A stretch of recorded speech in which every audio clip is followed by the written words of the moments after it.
다음은 한 주간의 경기도 소식을 정리해드리는 주간 경기도 시간입니다. 보건소와 선별진료소에서 실시했던 신속 항원 검사가 11일부터 중단되고 PCR 검사만 가능하게 됐습니다.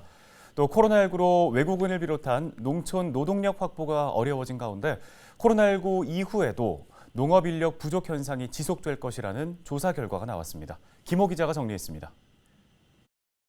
보건소에서 실시했던 코로나19 신속 항원 검사가 11일부터 중단됐습니다.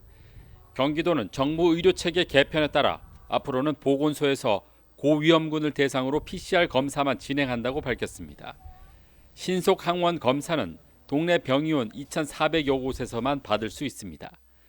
경기도는 지난달 14일부터 전문가용 신속 항원 검사 양성 판정을 확진으로 인정하면서 보건소 신속 항원 검사 건수는 45%가량 감소했다고 밝혔습니다. 이에 따라 진단에서 진료 치료까지 연계되는 동네 병의원 관리 체계로 전환됐다고 덧붙였습니다. 보건소에서는 60세 이상 고령층이나 검사가 필요하다는 의사 소견서를 받은 사람, 밀접 접촉자와 같은 역학적 관련자에 한해 PCR 검사를 받을 수 있습니다. 코로나19로 외국인을 비롯한 농촌 노동력 확보가 어려워진 가운데 농업 경영인 10명 중 9명은 코로나19 종료 이후에도 농업 인력 부족 현상은 계속될 것으로 예상한다는 조사 결과가 나왔습니다.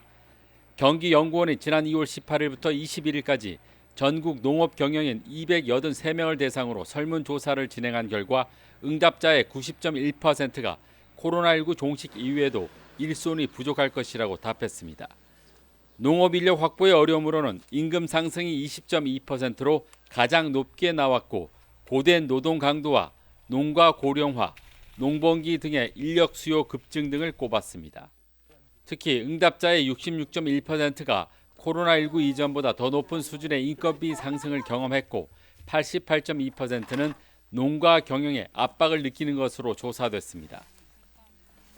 경기도 공공배달 앱인 배달특급이 도민들의 꾸준한 사랑을 받고 있는 것으로 나타났습니다. 경기도 주식회사는 지난 3일 기준 배달특급의 총 누적 거래액이 1,400억 원을 돌파했다고 밝혔습니다. 또 3월 한 달 이용자 수는 45만 명을 넘어서면서 꾸준한 상승세를 기록 중입니다.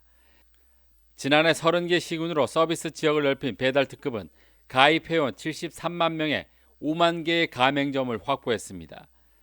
경기도 주식회사는 각 지자체와 밀착한 특급의 날 이벤트와 배달비 할인 등을 진행하면서 주문량이 꾸준히 증가하고 있다고 밝혔습니다.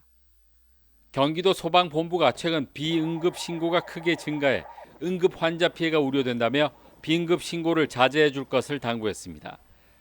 도소방본부가 발표한 구급 출동 건수를 보면 지난 2020년 63만여 건에서 지난해에는 74만여 건으로 16.8%가 증가했습니다. 하지만 같은 기간 단순 주치자 등 비응급 이송은 3,284건에서 8,724건으로 168.5%나 폭증했습니다. 또 이송 불필요 등 미이송 건수 역시 27만여 건에서 33만여 건으로 24.7%나 늘었습니다. 도소방본부는 단순 치통 환자나 지속적인 출혈이 없는 외상 환자 등은 구조 구급 요청을 거절할 수 있지만 신고만으로 상황을 판단할 수 없다며 응급 환자가 아닐 경우 119 신고를 자제해 줄 것을 당부했습니다.